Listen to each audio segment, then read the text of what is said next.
Good afternoon and welcome to the National Archives. I'm live mic'd here. I'm David Ferriero, the Archivist of the United States, and it's a pleasure to have you here in person, and a special welcome to those who are watching us on YouTube.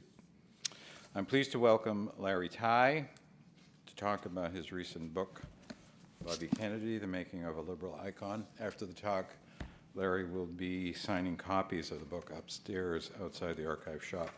Before we begin, I'd like to tell you about two programs that will be coming up soon in this theater. Tomorrow at noon, Arthur T. Downey will discuss his book, The Cold War, Law, Lawyers, Spies, and Crises. Downey's latest work is a look at the people and doctrines that helped avoid global catastrophe during the Cold War. And at noon next Wednesday, September 21st, Laura Weinrib, the author of The Taming of Free Speech, America's Civil Liberties Compromise, will talk about how a surprising coalition of lawyers and activists made judicial enforcement of the Bill of Rights a defining feature of American democracy. To learn more about these and all of our programs and exhibitions, consult our monthly calendar of events in print or online at archives.gov. There are copies in the lobby as well as sign-up sheets where you can receive it by regular mail or by email. And another way to get more involved in the National Archives is to become a member of the National Archives Foundation. The foundation supports all of our outreach and education activities, and their applications for membership also in the lobby. At the time of his death in 1968, Robert Kennedy, senator and presidential candidate, was regarded as a leader in the fight against poverty and for civil rights in America. But the young Bobby Kennedy, who started his political career in the 1950s, was a very different person. Author Larry Tye traces the evolution of Robert Kennedy from cold warrior to progressive hero in his new book. Marvin Kalb, senior advisor at the Pulitzer Center, wrote, Larry Tye, with the eye of a good reporter and the diligence of an accomplished scholar, writes a fascinating, timely report on the other Kennedy, the one named Bobby, who started out supporting Joe McCarthy and died fighting in the anti-Vietnam War crusade. Bobby has always deserved a crackerjack bio. Tye has delivered it.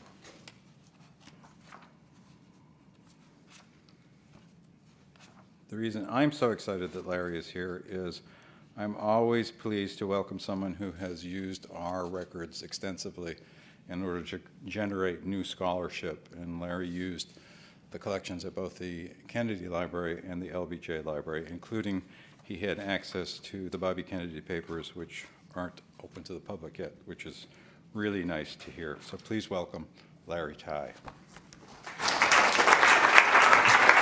Thank you. So the one thing you didn't mention is that I also used the Nixon Library, but not until after the fact, in a very unusual experience, is delivering a lecture on Bobby Kennedy with pictures of Richard Nixon up adorning all the walls around you. And on the way up to the stage when I was at the Nixon Library, the wonderful person from the Nixon Library Foundation asked me, is there a warm Richard Nixon, Bobby Kennedy story you could tell? And unfortunately, I'm either not a good enough reporter or no amount of digging could have found that, but there was no warm story there. What I would like to do, I presume, judging from the age of the audience, that many, if not most of you, lived through the Bobby Kennedy era. Did anybody know Bobby personally out here? Nobody. So what I want to do is take you through three pivotal moments in Bobby Kennedy's life that, to me, capture who he was when he started out his career, who he was in the process of becoming, and who he was at the moment of his death in 1968. And if you would come with me for the first moment back to 1957, and we're going to go to the little airport in Green Bay, Wisconsin. And this was the closest airport to a place where an important funeral was happening in Appleton, Wisconsin. Anybody remember who in 1957, who would have been buried? Joe McCarthy, yes. And where was he? He was from Appleton. What do we remember about Joe McCarthy? Congress does need a tail gunner. And Joe McCarthy, whose name became associated with the expression, okay to be here? Better to be up on stage. Better to be up on stage, okay. Great. I'm going to be up on stage. And what I would like to do is remind you, so in 1957, in Green Bay, Wisconsin, an enormous military jet flies into the airport in Green Bay, and it's bringing to the funeral the kinds of people you would have expected to go to that funeral. Out of the plane popped 19 US senators, 7 congressmen, and a bevy of other luminaries from Washington, most of whom had supported McCarthy all the way through, most of whom were Republican, and most of whom didn't give a darn that McCarthy had been censured by the Senate and been repudiated by much of America by then. So all of these people do what dignitaries always do when they fly into a funeral like that. They unload from the plane, and there are a bunch of big black stretch limousines, and they get into those and they are whisked to nearby Appleton, Wisconsin. And the airport goes quiet, and that plane goes quiet, and this looks like there's nobody else left in the airport at all, and certainly not on that plane. And then one last solitary figure walks out of the plane.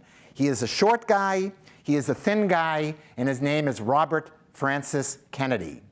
And he came to that airport that day in spite of the fact that his big brother Jack said, "Don't go to that airport today, don't go to that funeral." And Bobby did what younger brothers often do when they get important advice from older brothers. They listen to it very seriously, and they proceed to ignore it. Bobby comes to that funeral.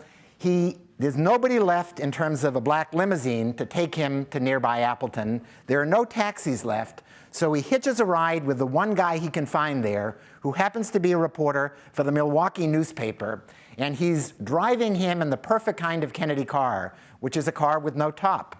And they whisk at high speeds off to the funeral. Bobby gets to the church, and all the dignitaries are down front, and Bobby is up in the choir loft where nobody can see him. At the graveside service, all the dignitaries are over here, and Bobby is off over there where nobody can see him. After the funeral, there are all the reporters. If you remember back to the kinds of coverage there would have been in newspapers for a funeral like that, it was very boring coverage generally and very standard. And one of the things they always did was they listed all the dignitaries who were there to celebrate the death or to mourn the death or whatever they were doing for the death of Joe McCarthy. And there was one name that never showed up in those stories, and that was the name Robert Francis Kennedy. Because in what was sort of standard practice back then, Bobby had gone up to the reporters and said, "Would you mind not including my name?" And reporters back then gave deference to politicians, and when those politicians were named Kennedy, they gave special deference to him, and Bobby Kennedy's name never showed up. And luckily for me, 50 years later, the reporter who took him in that car from the airport to the funeral is still alive and discussed not just that he had taken him, but that Bobby had asked him never to say that he had been there. I tell you this story for 2 simple reasons. One reason says something that I think is a good thing about Bobby Kennedy, which is Bobby Kennedy, the very loyal guy. Bobby Kennedy, 6 or 7 years before, had been anybody here, by the way, from the University of Virginia? Great, so I can say anything I want about so Bobby Kennedy, who had wanted to go to Harvard Law School, ended up at the University of Virginia Law School. And he ended up not at the top of his class and not at the bottom, but solidly in the middle, a very undistinguished law school graduate who, when he needed a job, it didn't hurt that his dad had given a lot of money to Joe McCarthy, and Joe Kennedy could call Joe McCarthy and say, "Hire my son," and Joe McCarthy did. And Bobby Kennedy appreciated that. He felt he didn't just go to work for McCarthy because his dad said to. He went to work for McCarthy in part because he believed that Joe McCarthy was one of the only people in Washington who was taking seriously the communist threat. And not just the threat in the Soviet Union, but the threat behind the pillars of the State Department and maybe the National Archives and Records Administration. And so he went to work enthusiastically for Joe McCarthy. Joe McCarthy treated him well, and he stayed on for 7.5 important months in his career. And when Joe McCarthy was censured, to his credit, Bobby Kennedy wrote the Democrats' report, most of which was adopted by the Republicans. So Bobby Kennedy actually did understand by then that McCarthy had flaws. But he was not going to be told that he wasn't going to be there for Joe McCarthy at his funeral because he was a loyal guy. And disgraced or not, he was darn well going to be there. So that's the nice side of who Bobby Kennedy was in those early days. The other interesting side of who he was the guy who was thinking about spin. And he was going to be his brother's ultimate spinmeister, running his congressional campaign, running his Senate campaign, and most importantly, looking ahead from 1957, running the campaign that everybody with half a brain in Washington knew that Jack Kennedy had been planning half of his life for the presidency. And Bobby Kennedy knew it could be embarrassing to his brother, for his having been there and been written up being there at the McCarthy funeral. So he's the loyal guy. He's the guy who wants to be loyal but wants to also spin the truth on what had happened there. And those are two pieces of who Bobby Kennedy was in his early and formative years in 1957. I want you to move with me now to another part of the country, a whole lot closer to here, and we're going to go ahead to the year 1963. And we're going to pick a particular month in 1963 that something traumatic happened to Bobby and to the country, which is November 1963. This morning that we're going to visit him in November 1963, Bobby starts out the day, as he always did, working hard as hell at the Justice Department. And then he does what he often did at lunchtime, which is had his limousine and chauffeur take him from the Justice Department to Hickory Hill, the family estate over the hill from the CIA in McLean, Virginia.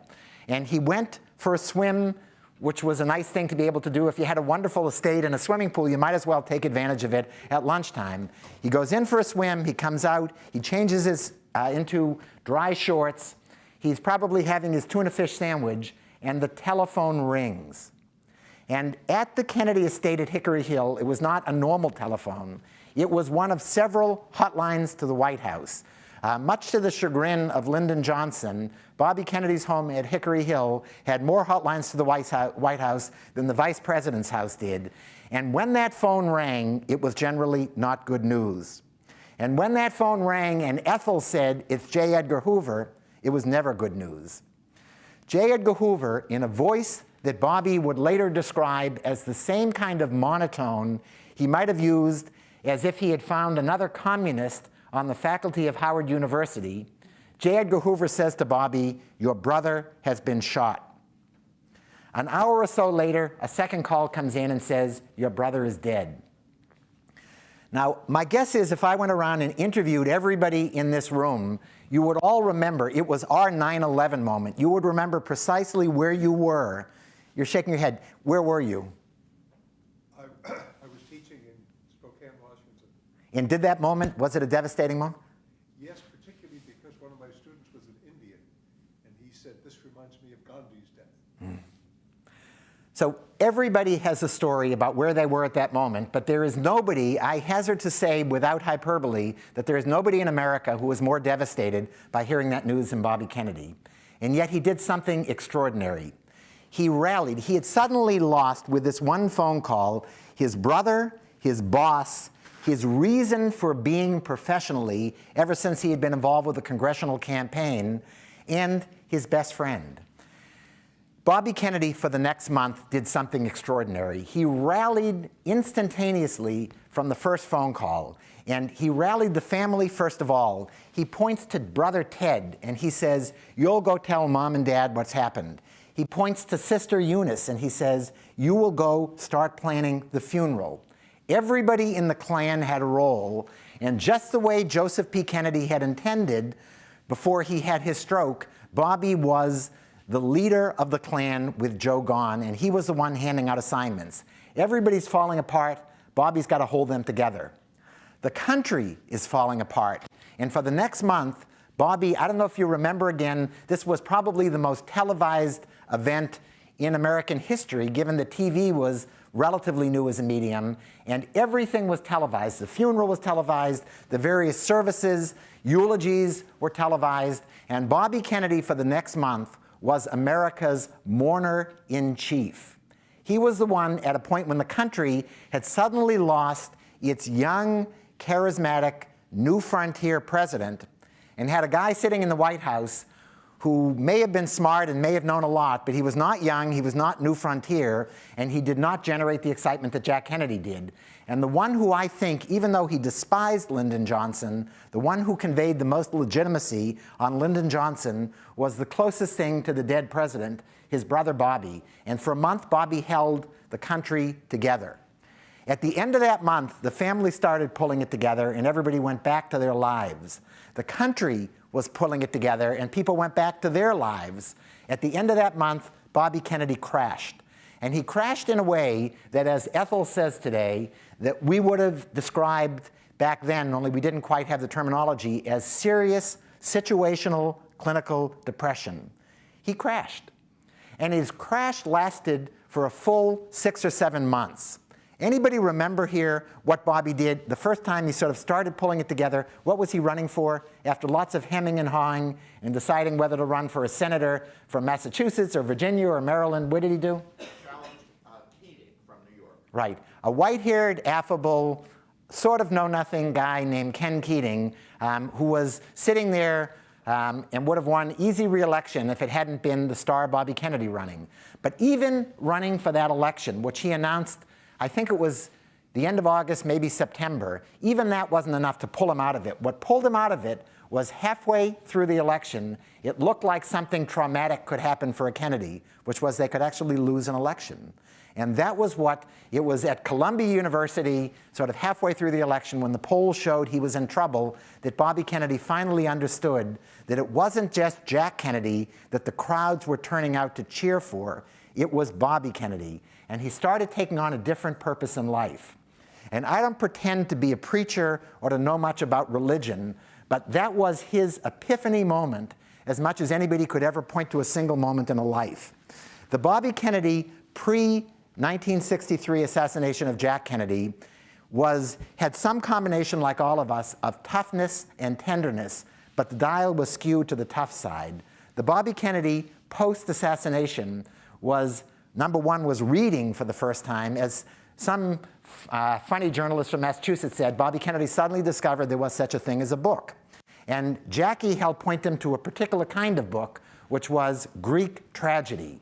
And he understood that the Kennedy family was, in a way, a story of Greek tragedy. It was hubris, it was losing everything, and it was trying to figure out how to rebuild. And the rebuilding that Bobby Kennedy did after his brother's death was not only a more tender Bobby Kennedy and a more contemplative Bobby Kennedy, it was a Bobby Kennedy who, in an entirely new way, related to the underdog.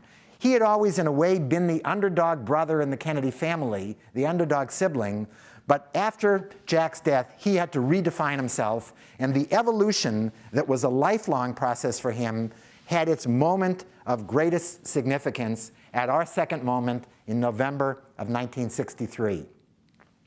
I want to take you now to our last moment. And our last moment is one that is very relevant. I know these are nonpartisan walls, and I'm not going to talk election stuff, but our last moment was an election 50 years ago that I think has a lot of resonant moments for an election today.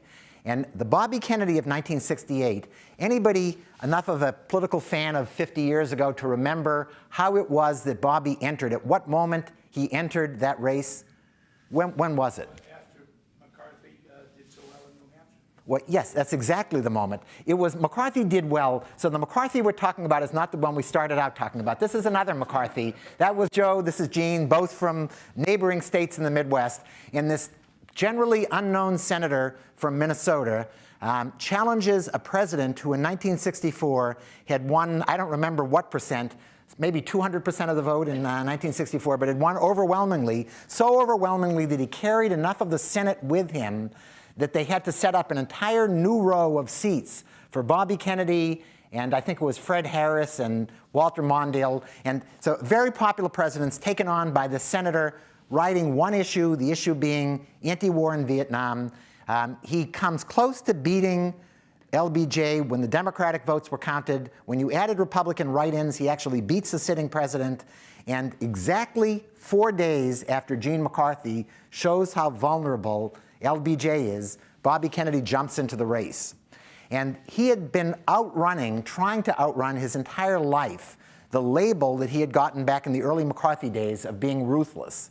He comes in 4 days after that primary in New Hampshire, and half of the public, all of the college kids he wanted on his side, and most of the press corps decided that Bobby Kennedy was in fact still ruthless. A telegram goes from Murray Kempton to Ted Kennedy saying that your brother's entry into this race shows that St. Patrick didn't drive all the snakes out of Ireland. Now, the only thing more funny in my mind than that was LBJ's press secretary, Lady Bird Johnson's press secretary, has this brilliant quote: "It took you 20 years to come out against McCarthy, and then you picked the wrong one." So that was the story the press reported. The true story of 1968 is the full 9 days before the New Hampshire primary, Bobby Kennedy was telling trusted journalists and others, many of whom are still alive to tell the story, that in fact he had decided incontrovertibly that he was going to run in that race. And instead of being ruthless, he was probably ham-handed in not declaring early, because he wanted to give Gene McCarthy, who had been taking on LBJ in this courageous effort in New Hampshire, he wanted to give him an open shot because he had earned it. And so instead of people saying, "Aren't you a nice guy for giving him an open shot?" he starts out that campaign with the world thinking he's a bad guy. And as he said, "I lost all the A students in college that I wanted with me, and the only ones that stuck with me were the C students." So that's what it started out in 1968. The moment I want to take you to is in April of 1968, where something very traumatic happened, kind of like what happened at our moment in 1963. And this is in the first contested primary for Bobby Kennedy in that campaign in '68. Anybody remember where he contested the first primary? Indiana. So in a state that has a good Massachusetts-bred Democrat like, well, I can't say Democrat, Massachusetts, okay, the Massachusetts guy, he knew about this much about Indiana. His farm policy, he once joked, blew away when one page of his speech blew away. He had no idea where the food on his table came from. He had no idea what to do in a state that was the birthplace of the John Birch Society and a much more conservative state than Bobby Kennedy was used to in New York or Massachusetts. And he was running a campaign not just against Gene McCarthy, but nobody here happens to remember the name of the favorite son governor. Roger Brannigan. Roger Brannigan. Very good. It was great. You're going to come up here in a minute, but that's, you're either going to come up here or you have to come to all my talks with me. That's the, so he's running against this popular, relatively popular, especially when he was sober, governor of Indiana, Roger Brannigan. So one night, Bobby Kennedy flies into Indianapolis in his wonderful campaign jet. And he is greeted at the airport by a young governor who went on to become a not-so-young senator named Richard Lugar. Richard Nixon's favorite mayor. Yeah, right, exactly. That was the... So Richard Lugar greets him at the airport, and he says to him, there's been a horrible tragedy. Martin Luther King has been shot and killed. He says, "Bobby, you will not go in and give your planned speech tonight in the black community in Indianapolis because I'm worried that you won't come out alive and that you will stir up a riot if you go in there." And Bobby does what he had done with Jack's advice to stay away from the McCarthy funeral. He listens to it, he pretends like he's taking it seriously, and then he says, "But here I go." He drives off with a police escort to the edge of the ghetto in Indianapolis, at which point the police peel off. And for the next 5 minutes, Bobby Kennedy delivers what may have been the single most pitch-perfect speech that a white politician has ever given to a black audience in America.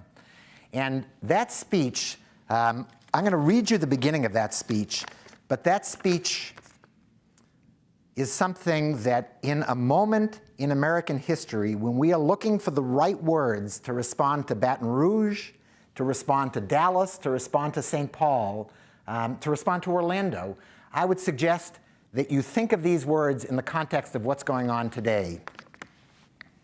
And I wish I could do it. I'm from Massachusetts, but I won't even pretend to have a Bobby Kennedy accent. But I'm only going to talk to you for a minute or so this evening because I have some very sad news for all of you.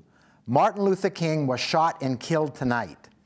Now, he's delivering the speech from the back of a flatbed truck, and 90-some odd % of his audience doesn't know that Martin Luther King has been killed. And you can hear on the YouTube tape of this 5 minutes people in the background saying, no, no.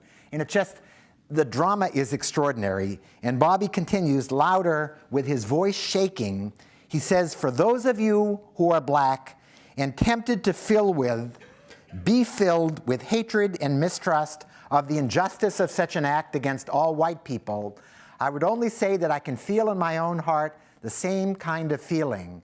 I had a member of my family killed, but he was killed by a white man. And I want to stop for another second to say this is the first time ever from 1963 to 1968 that Bobby Kennedy has ever talked publicly about his brother's death. And he still can't bring himself to say it was Jack Kennedy who was killed, or even to say it was my brother. It was, I had a member of my family. He goes on to say, what we need in the United States is not division. What we need in the United States is not hatred. What we need in the United States is not violence and lawlessness, but is love and wisdom and compassion to one another.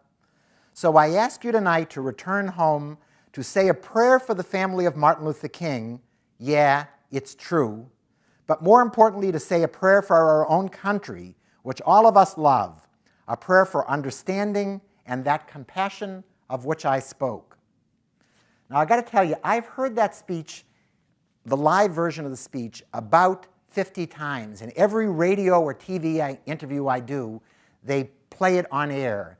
And I can't help, when I hear him delivering it, tear up each time, partly because the words themselves are so powerful, partly because I know that he had been given on his way to the ghetto that night by his staff prepared remarks that he was supposed to deliver. And when he got up on the back of the truck, he threw those away, and he did all of this spontaneously. But the reason that I tear up most of all is that night in America, in more than 100 cities across the country, there were race riots. Not too far from here in Washington, a piece of the city was burned down that took almost 30 or 40 years to recover in Adams Morgan and up 16th Street. That was a time, probably more than any single night in the country's recent history, where it looked like the country could go up in flames. There was one city in America that night that had a sizable African-American population that didn't riot. That city was Indianapolis, Indiana, and the reason was Bobby Kennedy. Barack Obama, when he went to the funeral in Dallas for the slain police officers, he delivered a 45-minute address that was a very powerful address. But in 45 minutes, he didn't come close to what Bobby Kennedy managed in 5 minutes. The people in the civil rights movement, from the early days of Bobby at the Justice Department, they were very skeptical. Bobby seemed more interested in whitewashing, and that's a bad word to use, but whitewashing his brother's record to look like he was a strong advocate for civil rights than doing anything about civil rights. And in the early days of the civil rights movement, most of Martin Luther King's young aides said Bobby Kennedy's no good. Martin Luther King said no, he has good within him, and it's up to us to find that good and pull it out of him.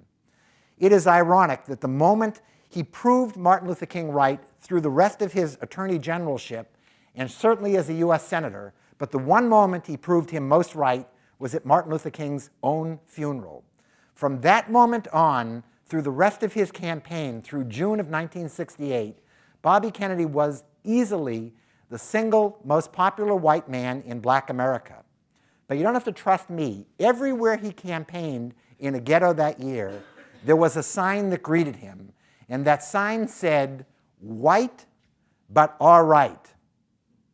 Now, that might not sound like much, and it might almost sound like a joke. In 1968, for anybody to hold a sign that said anybody white, and certainly a white politician, was all right in that way, was making an extraordinary statement. And the only one who could have inspired that statement was Robert Francis Kennedy, not the guy in 1957, and not the guy in 1963 even, but the Robert Kennedy who was with us at the end of his life and at the end of his campaign. And I would like to end today by saying that I think that Robert Kennedy was on the verge of doing something that was extraordinary at the time of his death. He was on the verge, in today's terms, of uniting a lot of the people who we think of I don't remember what the term that Hillary, who was it that she said we threw in a basket? All of the Trump supporters were, all of the deplorables, right. So a lot of what she would have called deplorables, who were the angry white Trump supporters, who were the people who were with Bobby from 1957, because they remembered him as the cold warrior, the strong-minded Catholic, the guy who, in a later era, we would have called Reagan Democrats. They were with Bobby, but so were the liberals and the blacks and the Hispanics who were the Hillary Clinton, who are today's Hillary Clinton coalition. He was in the process of doing something exactly the opposite of what's happening in this political season. Instead of segmenting the electorate and dividing it, he was in the process of building bridges that had never been built. And we will never know, so I can say anything I want in terms of what the result of that might have been, but it sure as hell gave us hope that this 42-year-old guy who was taken away from us after that California primary could have done something extraordinary had he lived to see it through. And the words that I want to leave you with are the words of my favorite political columnist, Mark Shields, who said that he's been waiting for 50 years to find another tough liberal, or if you prefer, tender conservative, like what Bobby Kennedy represented in 1968. So I want to thank you, and if anybody has questions, I'd love to answer them. And if not, we could go and enjoy the beautiful day. Great. Thank you. Great. So we have, great, I'm sorry. Should we come to the microphones on either side? So my two sidekicks here, who are they're plants, by the way.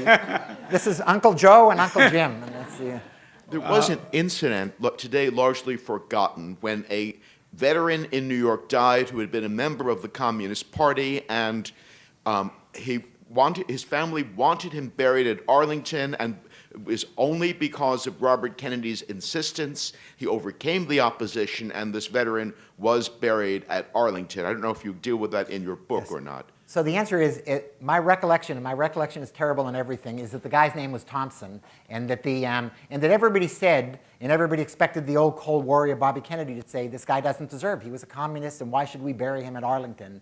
And Bobby Kennedy, it was partly that this was the changing Bobby Kennedy, and it was partly that Bobby Kennedy all along had that tenderness in him. And he said, this guy fought for our country, and this guy will be buried at Arlington, and he was buried at Arlington. And I want the next time any of you go visit Arlington, go visit Bobby Kennedy's grave, because he could have had anything he wanted in those days in terms of the kind of grave site that's there. And look at the contrast between, I mean, he was not a president, Jack was a president, but look at the contrast between the grave sites for Bobby and for Jack. And this is not a question that you asked, but I'm going to answer it anyway. So Rose Kennedy had dreamed that one of her boys would go into the priesthood. And everybody disappointed her. She'd always thought that it should be Bobby, but that one of the boys. And I like to say that if Jack Kennedy had gone into the priesthood, he would have been the Pope, because that's who Jack Kennedy was. He was above things. He liked to be sort of in a leader and in a solo spot where nobody could question him. If Bobby Kennedy had been a priest, he would have been a parish priest. And that's exactly what the differences, I think, would have been in their presidencies. That Bobby Kennedy learned by being down on the ground level. Jack Kennedy may never have paid attention. He may never have answered. He was enough of a great politician, he wouldn't have answered one way or the other, because he wouldn't have wanted to have to answer that. Or he would have said, I'll decide that issue in 1964 when I'm reelected. If Bobby Kennedy had been elected president, he lacked the patience, and he knew how short life could be, that he would have done everything or tried to do everything he wanted to do in the first 15 minutes in the White House.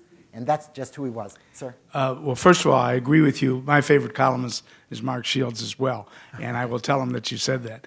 I have two questions. The first question was, I happen to know Senator McCarthy. I didn't know him in '68. And sometimes we would eat lunch together, and he would divide the world. People would come in, and he would literally say, I guess it's my turn for an anecdote, and he would say he was with Bobby, or he was with me. And he didn't have that feeling about John Kennedy, who he served in the Senate with. He was elected, McCarthy was elected in '58. But with Bobby Kennedy, it was extreme animosity, and it never subsided. And I wondered if you talk about that in the book, the personal animus between the two. And the second question is, everybody who lived through that time remembers the last words he said, and now on to Chicago. And I'm from Chicago, and I was in Chicago in '68. What was his feeling? Humphrey had not entered one primary. Johnson was supporting him. Was it realistic to think that even though he had won the last primary, California, that he could win with the unit rule, with Johnson supporting Humphrey, that even if he had won that last primary, that Humphrey would have still been the nominee? Great. So you must be a journalist, because journalists always ask a question that turns into two, and those were two good ones, and I'm going to try to remember them. And the first one was about Gene McCarthy. And it was true generally with Bobby Kennedy that he was the one of the Kennedy brothers who people came away feeling either loving or hating, but in a way that Jack could charm anybody and people, including Gene McCarthy. And I can assure you that Jack Kennedy disliked Gene McCarthy as much as Bobby did, but McCarthy would never have known that. And that was a perfect thing when Bobby Kennedy was his brother's campaign manager, because he was a lightning rod. Everybody came away with Bobby saying no and Jack saying yes, and that was what you want in that kind of situation. Bobby Kennedy disliked Gene McCarthy for partly competitive reasons. They were both Catholics. They both thought that they were sort of the real thing, and including in the anti-war movement. And yet Bobby Kennedy disliked Gene McCarthy for what I think was a very legitimate reason as well, which is Gene McCarthy was a one-issue candidate. He was right on the war, and I think he was not an advocate for civil rights or for poverty or for lots of things the way that Bobby had been. And and they can say this maybe 50 years later safely, but from Sam Brown to lots of the other leading people in the Gene McCarthy campaign, they said after California, they were going with Bobby. And they were going with Bobby for two reasons, not just because they thought he could win, which was true, but because they thought that he was more the real deal, that their time with McCarthy had convinced him he was a great guy and he'd be a great college professor, but not a president. And the other question was about, could he have won? So what was due to happen, he said on to Chicago, he was due to fly to Chicago the next morning. And one of the people I interviewed for this book is a guy named Bill Daley, who was the son of the then mayor of Chicago, Obama's chief of staff for a while. And Bill Daley says there was a 70% or greater chance that the next day his dad was going to endorse Bobby Kennedy for president. And if you remember back to 1968, there was no more powerful figure in the Democratic establishment than Bill Daley. And I've had other people who were involved in politics in cities ranging from New York to Philadelphia to other places tell me that they think that the establishment would have come around to Bobby Kennedy, in part because they had no choice. As you say, Humphrey had not won a single vote, and the idea of it was one thing to buck Gene McCarthy at the convention. It would have been a very different thing to try to buck Bobby Kennedy. So I'm convinced, and nobody can prove me wrong, that the ticket would have been that year one of two things, because this is what Democrats did back then. It would have either been a Bobby Kennedy Hubert Humphrey ticket or a Hubert Humphrey Bobby Kennedy ticket. And I can assure you that there was no person alive in America in 1968 who understood Richard Nixon's vulnerabilities better than the guy who 8 years before had won his brother's campaign, had steered his brother's successful campaign against Richard Nixon. And Bobby Kennedy was chomping to get at Nixon. And I think from Nixon's memoir and from things that Nixon has been quoted all over the place in saying that he was scared as hell, that Humphrey was the preferred opponent that year. And Bobby Kennedy, he knew. Nixon said, you remember Nixon's, the reputation, the nickname they stuck Nixon with? Anybody remember what it was? Tricky Dick. Well, he said, I learned all my tricks from 1960 and what Bobby Kennedy did on behalf of his brother Jack. And he was right. And he knew that Bobby Kennedy not only was a formidable candidate, but he knew the behind-the-scenes stuff. The famous debate, everybody remembers the famous presidential debate. So you know what Bobby Kennedy said to Nixon? Nixon had come out of the hospital for, I think, some knee issue that he had had, and he was pale, and he looked bad, and he had a 5 o'clock shadow. And Nixon goes up to Bobby Kennedy just before he goes on camera and says, how do I look? And Bobby says, you look marvelous. Jack Kennedy comes up just before he goes on camera, and Bobby says, kick him in the balls. So Nixon looked terrible. Jack did kick him, And we all know what Bobby was behind every tough thing that happened in that campaign. So I think we would have ended up with Bobby Kennedy as president, and you can all imagine much better than I can what America might have looked like, not just back then, but what we might look like today had we had Bobby Kennedy addressing the issues that are still on the table 50 years later. If we had taken on racial intolerance and other issues 50 years earlier, we might be a different country today. Sir? Would you talk a little bit about Bobby Kennedy's role during the Cuban Missile Crisis? So I will. And so during the Cuban Missile Crisis, I want to give you two versions of Bobby Kennedy's role. One is the version that Bobby Kennedy wrote up in his famous and very successful book, 13 Days, which was, at that time, the only insider version we had of the missile crisis. And the star of the missile crisis was only partly Jack Kennedy. The real star was the guy whispering in his ear, Bobby Kennedy, who was, according to this version, a wonderful dove from the beginning, saying the way we deal with Cuba is we don't attack them, we blockade them, and we'll avoid any kind of military confrontation. And that was a great version. And it would have been a great version, and it would be the version I'm telling you today is the official version, except that there were these secret tape recordings that thankfully NARA and that became public. And I don't know what Bobby was thinking when he wrote his version, because he knew, very few people knew about those recordings, but Bobby did. And those versions tell a very different story. They show that at the end of the crisis, at the end of the 13 days, he was in fact calling for the blockade. But at the beginning, he was saying the way we do it is we go in and we have an airstrike. And he sounded like not quite Curtis LeMay, but sort of Dr. Strangelove, not far removed. And he was just different. And if you were sympathetic or you were a good spinmeister, you could say he was just playing a devil's advocate. But that's not the way it sounded when he was arguing this stuff. He believed in that stuff. And over the course of the crisis, he changed. And his role was partly one at the end of being the ultimate peacemaker, because he was the one who went to Dobrynin and did all the negotiation with the Soviets. But there was one other piece that he didn't tell us. And this is Bobby Kennedy looking ahead to his own political future. The Cuban Missile Crisis, and this was, I think, a tragic error that people at the time didn't understand, including Lyndon Johnson, because he didn't know the full story. The official version that the Kennedys put out at that time that was accepted in Bobby's book and in the movie made of that book and everywhere else was that we won the Cuban Missile Crisis by staring down the Soviets. And we said unilaterally, you will take your missiles out of Cuba or else. And they took them out of Cuba. The true story that we now know is that we traded our missiles, our Jupiter missiles in Turkey, for them taking their missiles out of Cuba. But Bobby, if you believe Ambassador Dobrynin in his memoir, Bobby went there and said, look, for this deal to work, we have to make it look like this is not a quid pro quo. You take your missiles out of Cuba, you take your missiles out of Cuba, and we will, months later, look like, as a goodwill gesture, we'll take our missiles out of Turkey. That's not the way it was negotiated, and that's not the way Bobby told the story, but it is factual. One last thing, and this is a longer answer than you wanted, but I can't resist. One last thing is, Bobby never told us the true story of how we got into the missile crisis. Was it these mean Russians that unilaterally decided we're going to put missiles in Cuba and rattle the sabers of America?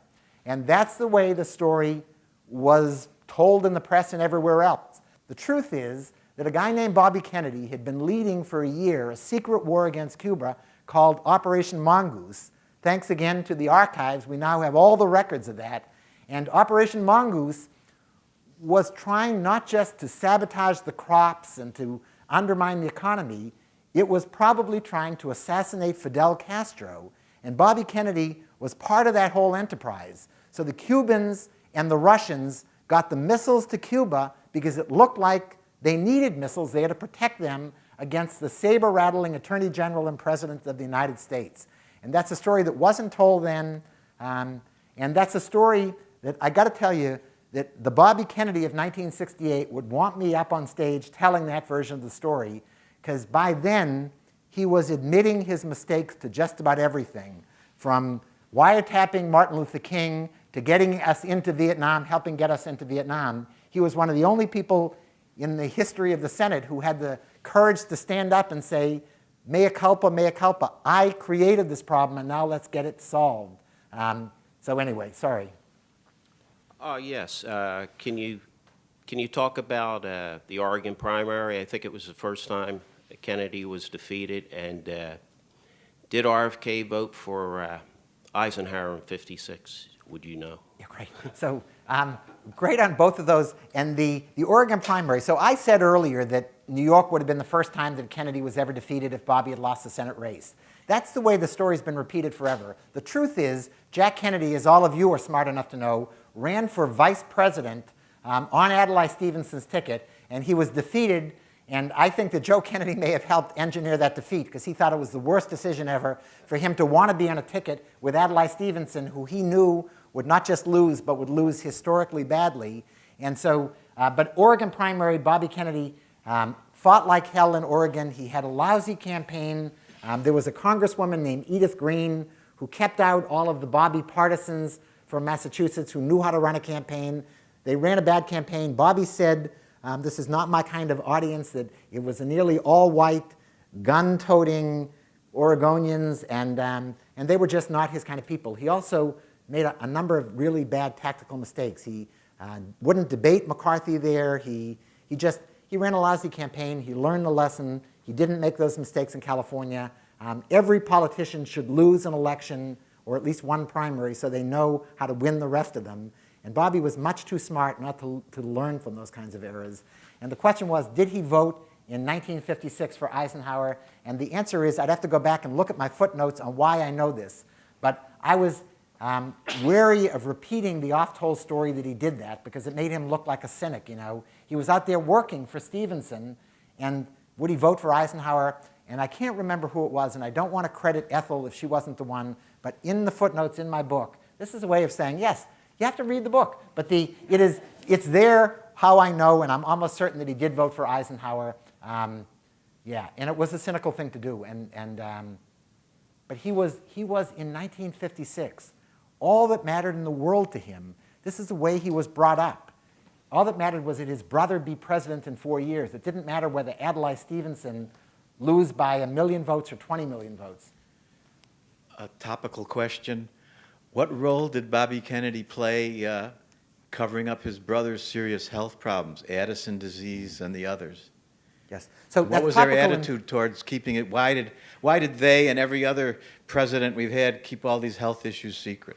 So I want to answer that, but before I do, I want to say that the moment that I heard on Sunday about the Hillary Clinton collapsing, or whatever she did, the teetering, I thought of Bobby in 1968. And Bobby Kennedy, who nobody accused of not being the healthiest guy who's ever run for president at age 42, in the California primary, he was so overworked. He didn't have pneumonia, but he had laryngitis throughout the campaign, and he was so overworked that he collapsed on stage one night, and it was really horrible. And I thought of that when I thought of Hillary, and I wanted to go write an instantaneous op-ed saying you don't have to be 70, whatever she is, to collapse like that, or 68, yes, that you can be 42 years old. The rigors of being out there day after day in the campaign, combined with having some sort of an infection, were extraordinary. But the answer on the Addison's disease, everybody knows what Addison's is. It's an adrenal condition that nobody in America seemed to know much about in 1960.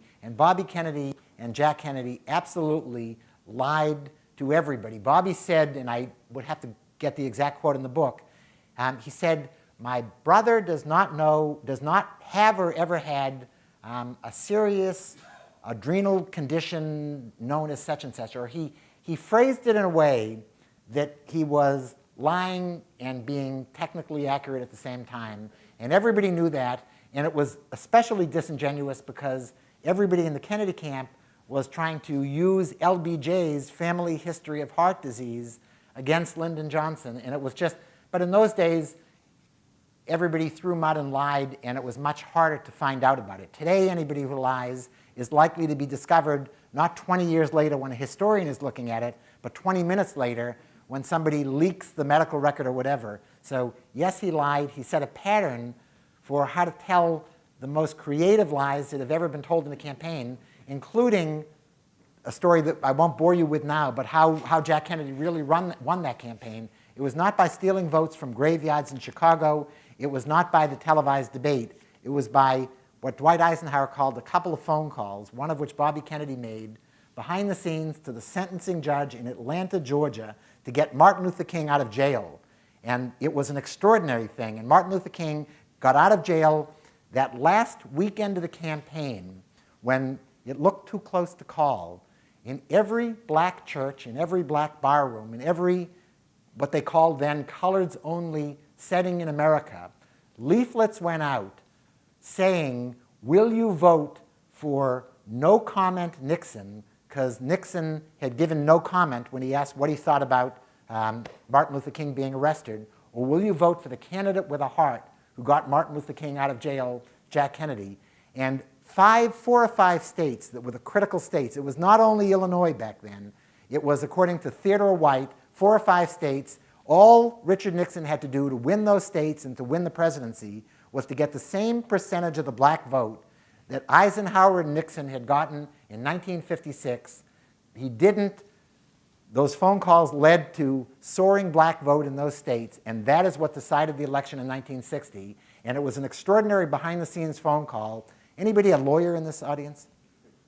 Great. So anybody, you don't have to be a lawyer to know that a lawyer calling a sentencing judge behind the scenes, telling him, among other things, if we get elected, you'll be welcome to the White House anytime you want. That was not exactly an ethical way that the Bar Association would approve of, but it worked. Could you tell us your view as to why Sirhan killed Bobby Kennedy? So the assassination question, I don't want to get into because I don't have anything new to add. And what I will say about that is that all the people who could have answered the question, a lot of smart people have raised questions about it, and all the people who I think could have answered it are long dead. And I had gotten Sirhan's lawyer to agree at one point to give me an interview, but I wouldn't believe anything he told me anyway. And I guess I want to change your question around because I can't enlighten you on anything that you're really asking. But I want to say that it was one of the most tragic ironies of the Kennedy family story, which is filled with tragedy. One of the most tragic ironies is that Bobby and Jack spent their early political years trying to outrace the legitimate stigma that they had from Joe Kennedy of being anti-Semitic. The father was clearly an anti-Semite. We know that from his letters and from everything else.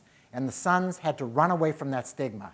And the idea that 25 years later, Bobby would be killed by a Palestinian activist for being too pro-Semitic is just it's one more Kennedy tragedy. And it just makes me again want to cry. That was exactly the note that Sirhan left, saying, you know, he supported Israel and he did all these things.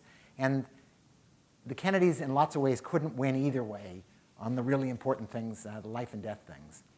So what I would like to do now is just say thank you all for coming. We've got books somewhere out there. I'd love to sign if you want to buy, and you've been a great audience.